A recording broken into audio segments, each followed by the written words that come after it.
So my name is Jeff Tomazeski. I have a background in exercise physiology. I'm an athletic trainer by trade, certified strength conditioning specialist, lots of credentials for lots of things. That being said, my background started in athletic training and then into physical therapy, where I met Josh Trentine, my business partner. And we ran outpatient physical therapies for a number of years. And we were frustrated by the physical therapy background because of insurance limitations and not really being able to help people. Just when you're getting to the good stuff and getting progress from them, they get cut off. So we then went in our own and developed Overload Fitness. And so we have a very unique model we want to share with you guys today. And our model here is not to put you on our program, it's to educate you more than anything, to show you that it doesn't take a lot of time to get results. So I have a couple of questions before I introduce Josh. One, how many people on a consistent basis, and I'll define consistent by at least twice a week for 30 minutes, do some type of exercise? Raise your hands. Good. So the majority of the room. Of you that exercise on a consistent basis, how many of you do strength training? Raise your hands. Okay, far less, okay? If you're over the age of 40, would you like to be in the shape you're in when you're in 20s or 30s? Raise your hand. If you're in your 30s, would you like to be in the shape you're in when you're in your 20s? Raise your hand. Okay. How many people, if you don't exercise, the reason you don't is because of time? Or if you do exercise, you'd like to do more, but you think it takes a lot of time, right? We're here to show you that, one, you can definitely get back in the shape that you wanted to be in when you're in your 20s and 30s in a fraction of the time that you believe. You can spend far less time than most people do in the gym, spinning their wheels, hours on end, never getting results. You don't have to sweat. It sounds counterproductive, I understand, but we'll explain some of that as we go. The main thing is efficiency. And so I want to turn this over now to Josh. Josh has been featured on Superhuman Radio, ESPN Radio, Cleveland Women's Journal, Smart Business News. We just did an interview with Spike TV for maybe a pilot that will be launched here in the fall, so hopefully that takes off. Multiple media outlets, so Josh is an author as well, on radio personality, lots of stuff. More. So you're in good shape, all right? So without further ado, I'm going to turn it over to Josh, and he's going to dispel a lot of those myths on how it takes a lot of time to get to where you need to be as far as results. I'm a technical guy, so I'm just going to jump right into it. The first thing that we need to do is define exercise. We have to have a starting place, so we're all talking about the same thing. So I want to present a concept of exercise in general. I want to show you relationships that'll help you be more efficient and effective with your time and getting the most out of your workout. And the first relationship I want to introduce is that between volume, frequency, and intensity. The natural assumption, most people say, well, if I worked out more, I could get in better shape. Generally, my response is if you worked out harder in a specific way, you could get a better result, and too much of that might even be counterproductive. I came to some of these conclusions when I was in my 20s still, when I went to college and started studying. My whole concept of time management changed forever. Before I would go in the gym, sometimes an hour, sometimes 2 hours a day, and I was young and I could endure it, and I was in pretty good shape. But it's neat going forward that in my 40s I'm spending a fraction of that time and getting better results, and I want to explain to you how we should be able to do that. When most people start exercising, I think they start on this end of the continuum. They go out the first day, maybe they're a couch potato, and they walk out to the corner, and they say that activity is their exercise. And maybe they walk around the block, and then they walk 3 miles, and then they start to jog a mile, and then they start to try to do it faster. They have a continuum where they add volume and frequency. Maybe they exercised twice a week, and now they're going to exercise 3 and 4. And when you're doing very low-intensity activity, you have to do that to some extent. If you don't do more, you're not creating any sort of overload for your body. But that can quickly hit a point of diminishing returns. In other words, I think we all know, exercising 3 times a week might be good. But I don't think any of us think working out 7 days a week, 8 hours a day would necessarily be better. In the realm of athletics, sometimes when you're practicing a sport you do a lot, but you wouldn't want to do more and more exercise, because if you do, if you keep adding more and more and more exercise or activity, the only way that you can sustain it is for the intensity to be very low. You're not going to be able to do a lot of exercise at a high enough intensity to provoke the right stimulus. Simple analogy, think at the rate at which you could run 100 meters. If I told you to sustain that for a marathon, you couldn't. That's high-intensity work. A marathon is low-intensity work. They're not interchangeable. You can work long or you can work hard, but you can't necessarily work hard and long. And what I'm trying to get to is you don't have to work long if you do it right. Now, the people that come to me at our Beechwood locations and Westlake and Toronto and Orlando and the different places we are, they're usually busy professionals. They're usually people with families. They're usually at least in their 30s, 40s, 50s, 60s, 70s, and they're pinched up here for time. A lot of them are busy executives. So I want to solve that time crunch. And the way I'm going to do it is I'm just going to flip this whole paradigm on its head. I'm not going to focus on volume frequency, a quantitative approach. I'm going to focus on intensity as a qualitative approach. So this would be analogous to intense muscular work. Like instead of on this continuum, the first day you worked out, you tried to do a push-up or a chin-up. Maybe you can only do one. And then as you got stronger and stronger and stronger, you could put more work or more intense muscular work into a smaller time, certainly than you could over here. And at Overload Fitness, we build technology. We build integrative feed-forward computer systems and really high-end equipment and things that make you get a more direct stimulus, that make exercise more severe and safer. And we can get intensity way the heck up here. We can get a lot done in less time. I'm not sure if you can do that on your own, but I know you can get a lot done in a lot less time than people think. Our prescription, believe it or not, in our studios is we recommend 1 to 2 times a week for 20 minutes. I can't reach that high to put that part, but that's what we think works best. And that's not because it's so brief. That's because anything more than that becomes too threatening to the human organism. It doesn't produce the best results. So what do we know so far? Time-efficient exercise, it's going to be hard work, but it can be safer than not working hard. If we want efficient exercise, it must be very, very intense. To some people, this feels like a downside. Like, man, I gotta work really hard. Yeah, you gotta work hard, and it has to be a concentrated effort. But there's a whole lot of upside when you look at the biology. Besides just being time efficient, when we do intense muscular work, something that's a threatening, irritative stress, our body does a number of things. It will first increase protein synthesis. That means that it's a signal to increase lean muscle mass, which is a real issue for most people in this room because much past 35 or 40, people are losing about 1 pound of lean mass a year. It's called sarcopenia. And when you lose lean mass, you lose functional ability, you lose metabolic efficiency, you lose cardiovascular output, you lose hormonal output. You just lose your ability to do things in general. So we all should be in a bodybuilder mindset. Not that we're trying to see how big our muscles can get, but we're trying to keep from losing them or at least hold on or create as much lean mass as we can. And that happens from intense exercise. Things like running and biking are actually sarcopenic activities carried on in infinitum what you'll lose muscle mass from. The other thing that intense exercise will do is, this is very important, especially for postmenopausal females, is rebound bone mineralization. We send signals with strength training, intense exercise, to activate osteoblasts and osteoclasts. And this is also important if you've had some sort of stress fracture. Sometimes the doc says don't exercise, and we say the right type of exercise will help you heal faster.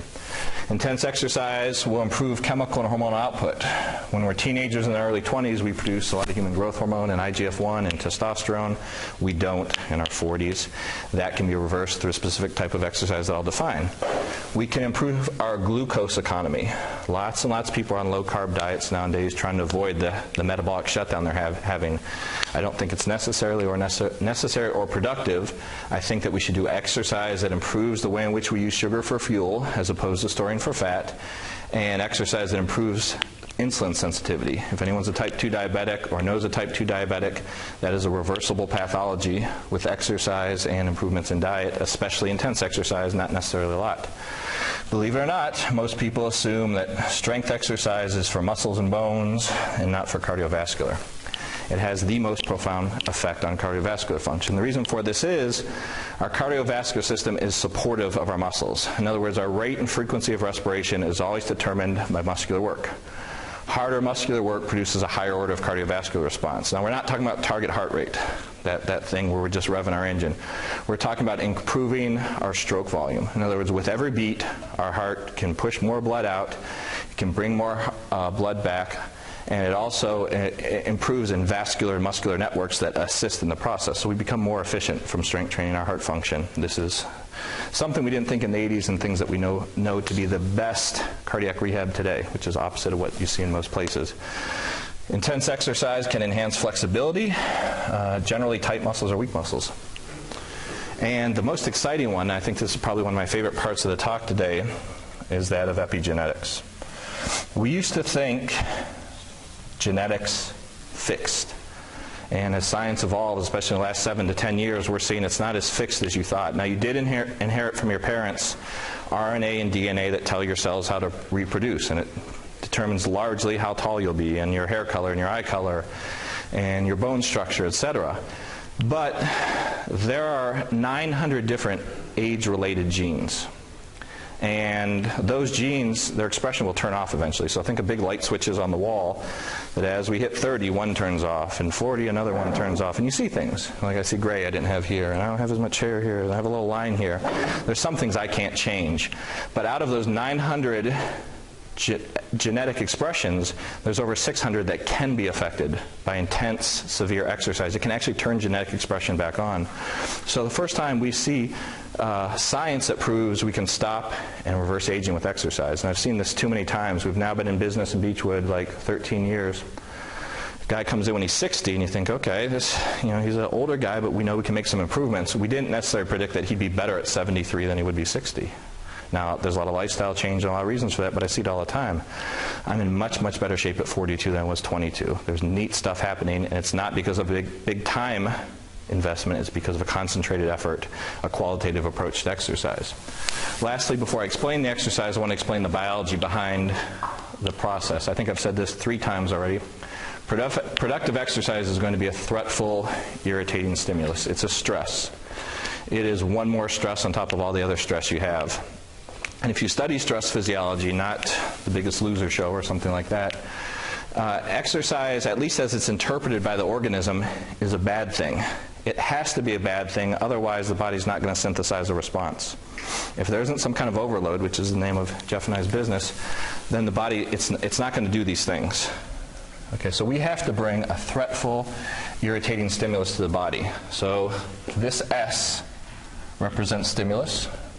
Organism is the body, and if we'd like the body to make the response, which is all these things, it has to be something that the body is not used to, above and beyond what it's capable of. Rather than talk too much about exercise physiology and wear you guys down, I'd like to present a different biological adaptation that we all see this time of year. Let's imagine just for a moment, and we can debate how healthy we think this analogy is, but that's not the point. Let's just imagine for a moment we don't care about exercise. We care about getting the world's best suntan, which is also genetically capped. Some people have more melanin, they can get darker tans, some can't. But the principles still remain the same just as they do in exercise. If we want a suntan response, we have to bring a specific threat to the human organism.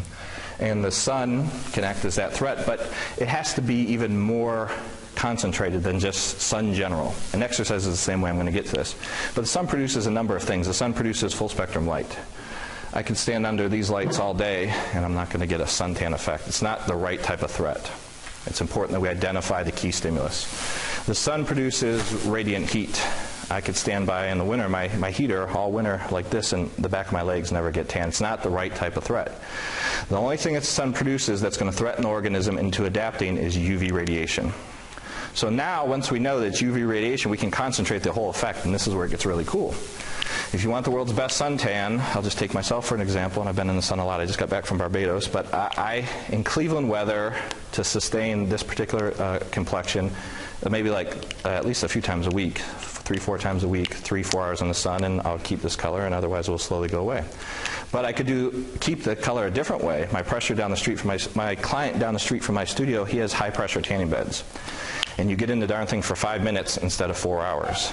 How does that work? I mean, we all know it works, and we can't make that intellectual leap to exercise, but it certainly does.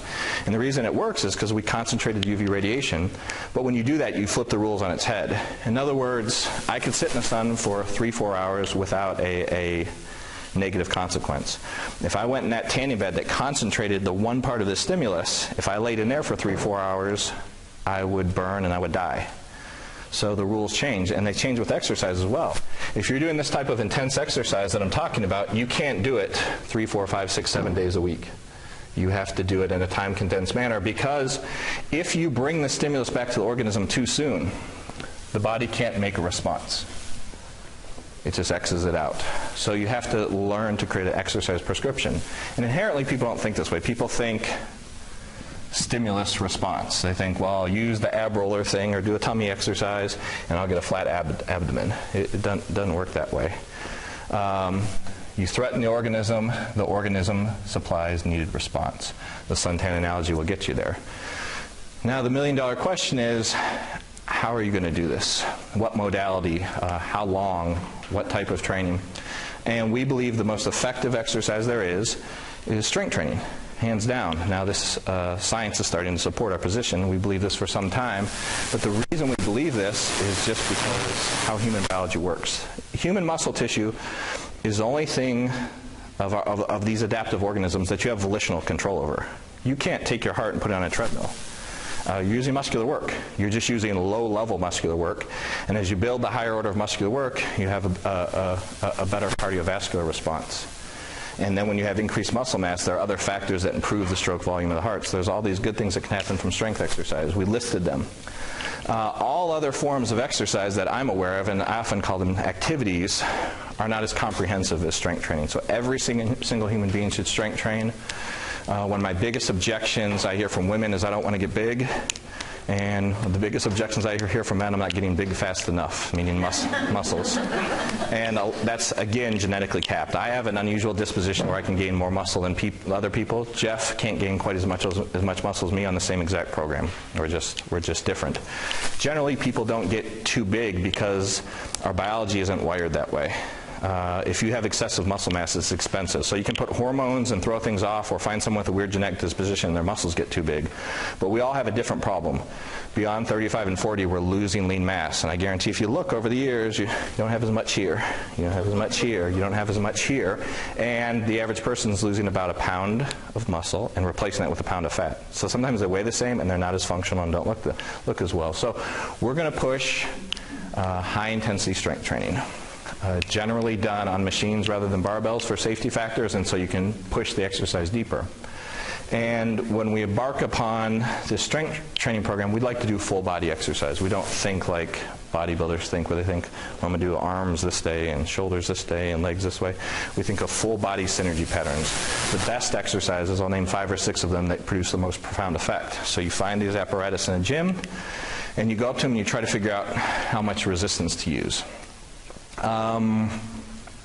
That answer is based on experimentation, but it's based on a time window. I'll go into a minute.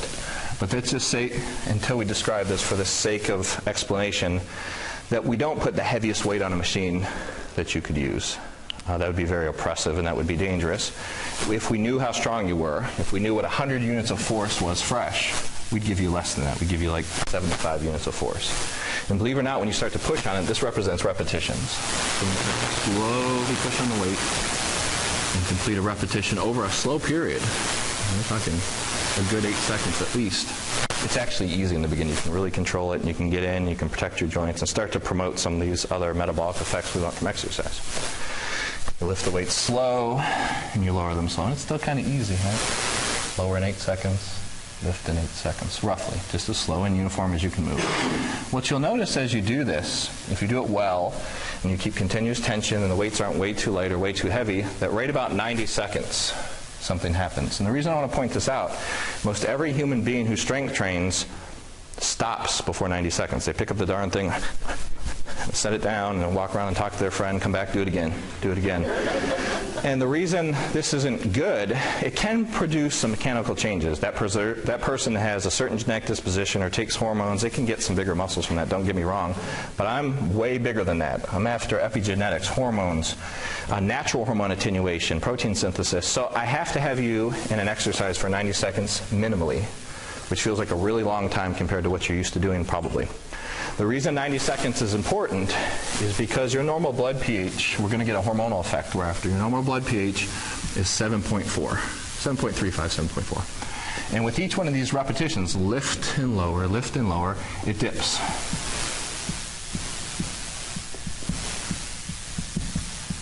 Now, 6.9 will happen right between 80 and 90 seconds. It burns like hell, and this is where most people want to stop, and this is where the good stuff starts. This is where you have to breathe and think and actually chase after the slow burning sensation. You want to continue. The reason you want to continue is once you get from 7.4 pH down to 6.9, you've upset homeostasis. You've done this thing. And it's a threatful stress, but it's not injurious, so it's a good chemical hormonal stress we're after. When your blood pH is at 6.9, your blood's very acidic. And when it's acidic, your body attenuates a hormonal response. Hormones that we produced a lot of when we were in our teens and early 20s. And they kept our skin taut and kept us with more muscle mass and less body fat and more functional and better sex drive and a lot of other things. The coolest darn thing in this world is you can take a 70, 80-year-old person, put them on a set of leg press exercise, which is a big compound exercise, have them do it slow, have them do it for 90 seconds, have them do it to failure, and they will all attenuate a human growth hormone response. So much so that if they're on prescribed human growth hormone, they can get off. So this is an environment we want to create for a number of reasons. And again, we're going way beyond just looking at what kind of big muscles we can make it, if we can. But the set doesn't stop there. At 90 seconds, we say that's where the good stuff starts. And it gets a hell of a lot harder. And you might even find if you're breathing and you're controlling the way you change direction, you're not doing like anything rapid or accelerating, you actually see it start to bog down. You might start to bog down to 10 seconds or maybe down here 12 seconds. But you push and breathe. When you do that, you can stay in the running longer. You don't have to set it down and start another set. You continue. By the end of a set, lift and lower, it's hard to even lower the weights. Right? That's the easier part. And then, when you come off the bottom eventually, this is the lifting, and this is the lowering. It's hard. Boy, it's almost running you over.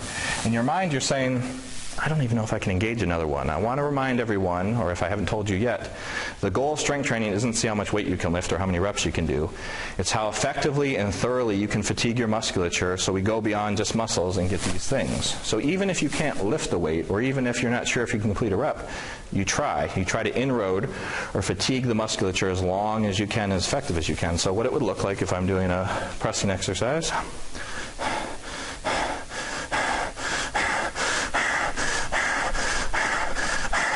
Yes, everyone in the gym is looking at you like you're nuts, but it works. This is why we do it in a private environment. We do this for a number of reasons. One of the negative associations with strength training, especially with people with high blood pressure or cardiac issues, is it sends their blood pressure through the roof. Strength training does not send your blood pressure through the roof. It's not a risk. This does. So don't do that, and you'll have a lowering of your blood pressure from your exercise. The other reason you breathe is the problem I'm having right now is you get hot.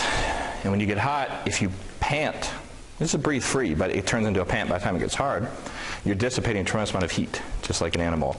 In an ideal environment, we'd want a fan in your face. We'd want you to breathe and want temperature 62 degrees. You won't get that environment in your gym, but it's optimal for efficiency. So the breathing is going to at least help you get past the fact you don't have the optimal environment. Sweating is not a prerequisite for good exercise. People say, I got to go work up a sweat. All that a sweat means is you overheated. Doesn't mean any metabolic changes have occurred. I can sit in a sauna and sweat. That's not exercise. Sweat is our body's evaporative cooling mechanism, and it's telling us our body's running less than efficient, therefore it's going to try to cool us down. So, we put 75 units on the machine. When we started, we had 100 units of strength, and we were able to reduce our strength down to 75. At some point in time, when you go to push on it, in my little dramatization, I couldn't move it anymore, and that's because I couldn't produce 75 pounds of force. I can only produce 74.9 or so. And if I keep pushing and breathing, it actually starts to run me over. And when I get off the machine, my strength is only about 60 units of force. You say, okay, so what? Well, 60 units of force compared to something that can produce 100 units of force is what we call 40% inroad. Strength training research says that even 20% inroad can produce a profound effect with traditional exercise. With our push and breathe technique, move slow, and picking the right machines, which I should list here in a minute, you can get a 40% inroad. You can get a more severe stress in less time, but it is going to require a little bit more recovery, so you should work out less. The reason we like 40% stress is it actually momentarily debilitates you. So if you were in my gym, in my studio, and you're doing a leg press exercise, which we think is the most important exercise everybody should do once a week, when you get done, your trainer would say, I want you to stand but don't walk. And the reason he says that is because your knees, just for a second, they feel like they could buckle. We've taken you to momentary muscular failure, meaning in spite of your efforts, your muscles aren't effective anymore. And the reason we think it's important for you to train to failure comes all the way back to here. Movement is our most preserved biological function by far. Once upon a time, if you couldn't move well as a species, you weren't going to be able to go out and get food, and it was going to be really hard for you to keep from becoming something else's food. So if you take that organism that's wired this way, and it's normally functional, and in less than 2.5 minutes you incapacitate it, it really sets forth some cool stuff. And this is where we think we get the epigenome going. And there's even some research, and this is really cool. I don't have children, but when we activate that epigenome, we think we can hand that to our offspring. So something I did in my 40s, I could hand, and my children could get benefit from our 30s just by exercising hard. I mean, how darn cool is that? We're learning more and more about the science. What kind of time do I have? 26 minutes.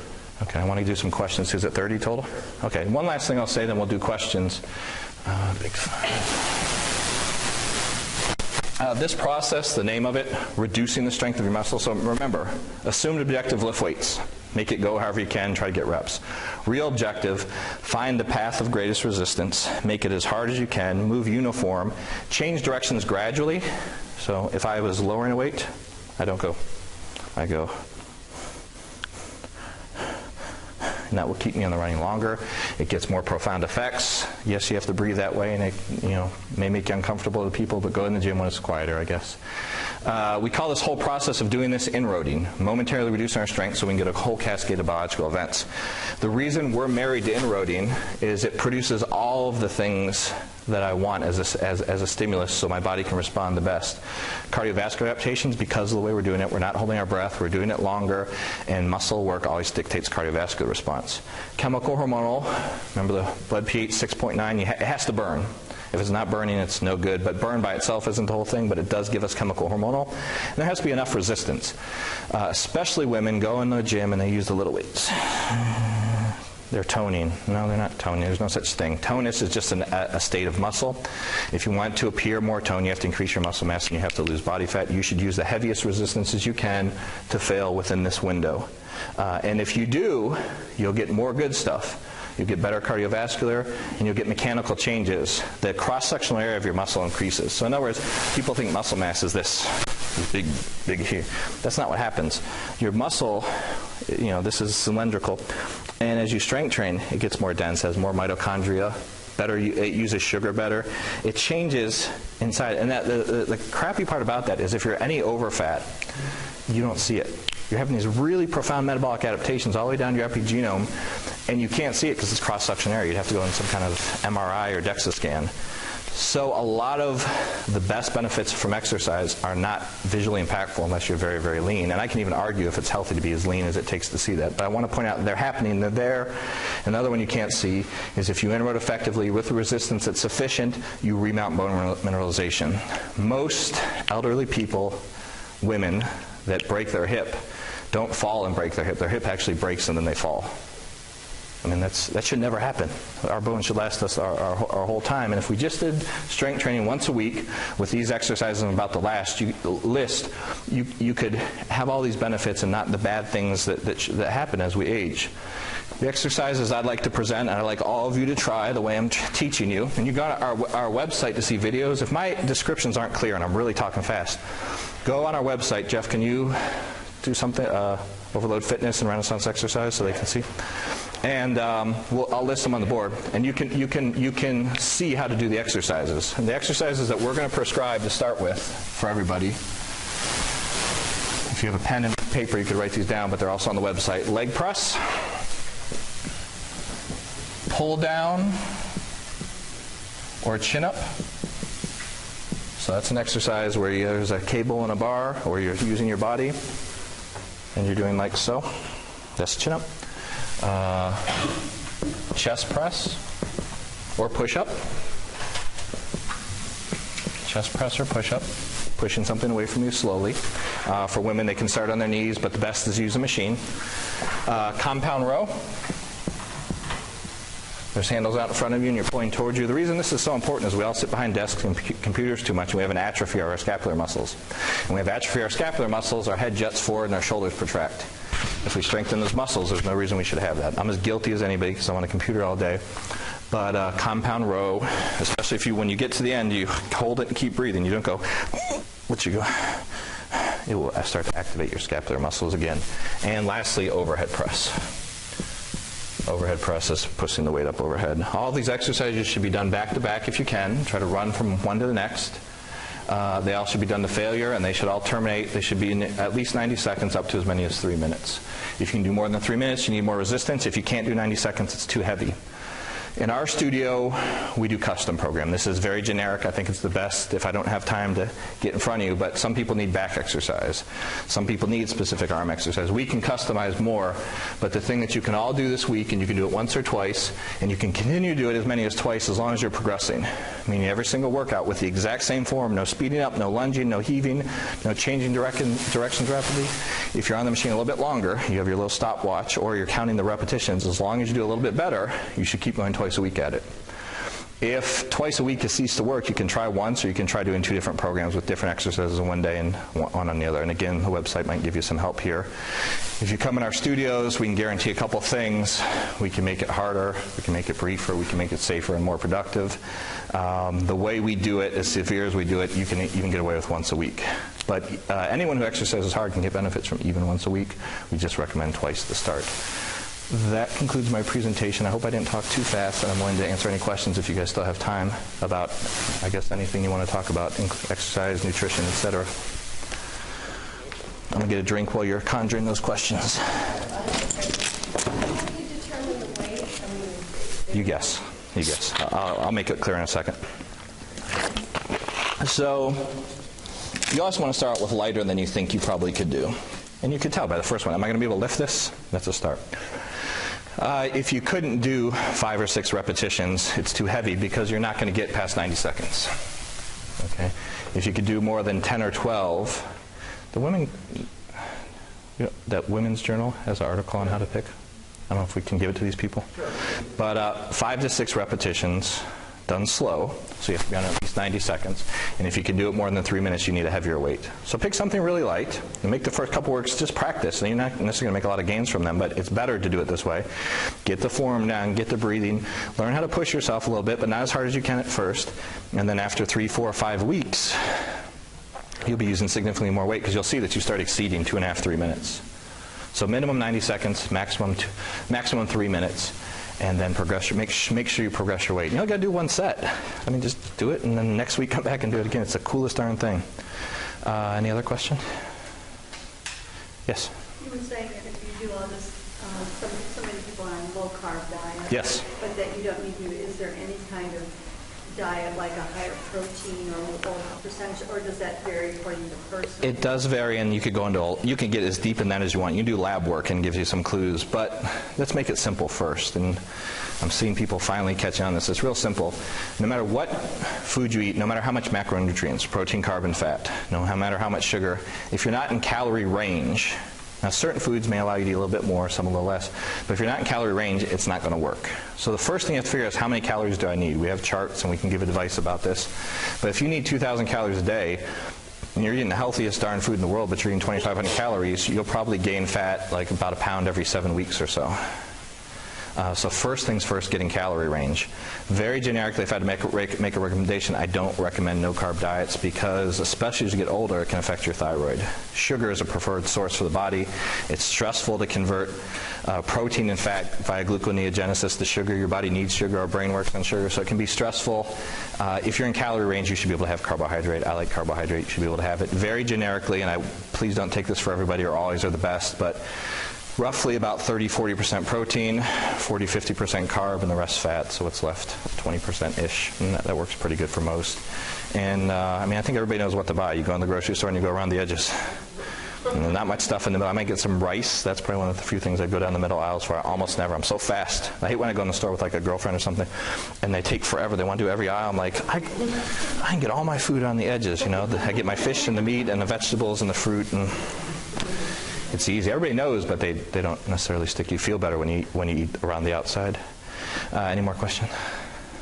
You go from one exercise to the next, like momentary muscle failure, then directly to as fast as you can go. Yeah. So just boom, boom, as fast as you can. In a perfect world, I mean, in a gym it's harder, but in a perfect world you have the weight set up, the seat set up, and you're as fast as you can go. Obviously there's constraints. You can sometimes work around those constraints. Let's say you just did leg press, and you look up and you had your machine set up where the other guy sat on it. Well, then go to push-up. Right, you don't need any equipment, go to push-up. Or go find a bar and do chin-up, and then you can come back and pick up the compound row. You get creative. I mean, we've all had to do it when we're on the road and stuff. I probably should put some more videos on the website of improvising like that, too. Any other question? I'm sorry, I think, does somebody have one? Sorry. I was going to explain, what about stretching? A lot of people always ask about stretching. Stretching has a variety of benefits, just not the ones that people think. Most times people assume that muscle's plastic in the way that I could stretch this and make it longer. It doesn't ever happen. The muscle has a resting length, and once you take it behind that resting length, it just recoils. So that can feel good. It can actually help healing. Fibroblasts factor, it's called FGF, fibroblast growth factor, can help heal tissue, but it doesn't make you any more mobile to do flexibility exercise. When we lose there's a pathology, Jeff and I were physical therapists before, there's a pathology called frozen shoulder. I hope no one ever had it. It's frustrating. So it sucks. Oh my God. It's awful.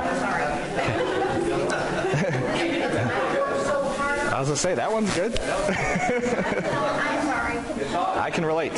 Well, we did hundreds of these, and they really, they push you and force you and all this stuff. Well, here's the neat thing. If you would have went to your orthopedic surgeon and they put you under, your arm will go up, no problem. Why is that? Why is it that it will go up, but you can't force it up there? It's neurological. Your body's saying you do not have the muscular strength to be able to move because it's dangerous. You don't have neural activity, and your rotator cuff shot, and it is not doing what it's supposed to. In general purpose, now with that particular pathology, you have to do a little bit more. But for general purposes, you will not lose joint mobility, and you can only increase by having what's called end range strength. In other words, when we do an exercise, if we complete it and work in the contracted position all the way out to the elongated position, we keep the neural activity and the plasticity to have sufficient range of motion. So we don't do stretching before a workout because there's something called stretch weakness. You decrease neural activity when you sit there and stretch and then go do the exercise. It used to be sprinters would do all that stuff, and you watch now they bounce around. They amp their system. They do high knees. They don't stretch because it decreases performance. Olympic athletes now know better. So we don't stretch before a workout. You could stretch after workout if it makes you feel good, but it's not going to make your joints more mobile. Strength will. Or not significantly more mobile, if that's for sure. So it has benefits, but just not what we think, often. So what do you do for the back? The lumbar muscles? Yeah. That gets tricky, and there is a reason I didn't list it there. The back is the most compromised musculoskeletal part. Everybody has back pain. Everybody has neck pain. And the problem is most people will intending to go in the gym say I have a weak back or a weak tummy, and they're going to start to try to strengthen it. But that part of the neck and back I'd never recommend people do on their own. I don't even recommend they do with a physical therapist sometimes because you have a very specific tool. And if you don't, you just kind of have a situation of the rich getting richer and the poor getting poorer. The way I own a manufacturing company, I know how other manufacturers build equipment. They won't give you more than 1 or 2 adjustments because people won't do 3 things. They might select their weight. Most won't even do that. They just do whatever's on the machine. They might adjust their seat, but they won't put on a seat belt or other things. So manufacturers don't do it. It keeps costs down, etc. If you're going to deal with the back and neck, you have to arrest reactionary forces, and you have to make sure the right muscles are loaded. In other words, if I go to extend my spine and my back is weak, well, my glutes and hamstrings can do a lot of the work. We need to have a way to fixate you. Our specialty, what we came up doing, way before we were worried about fitness, was just fixing low backs. And the whole reason I got in the field is because I played football in college, and I blew out my knee, and the physical therapist rehabbing me helped me injure my back. And I was debilitated, so we went into the field. So, and here's the other neat thing. Backs are always weaker than the rest of the body, but get stronger faster, to the point where you can exercise once every 3 weeks. We have a client that comes from Chautauqua, New York, once every 3rd week, do 1 set of back and drive back. And it's funny because his back gets worse driving, so you'd think that'd be more detriment than good. But we do 1 set of exercise once you're conditioned, once every other week for back. It takes all of 3 minutes, and it can be an inexpensive way to deal with it. You won't get that in physical therapy because they don't have the tools, and they got to get rid of you in 5 sessions. The reason Jeff and I left the field.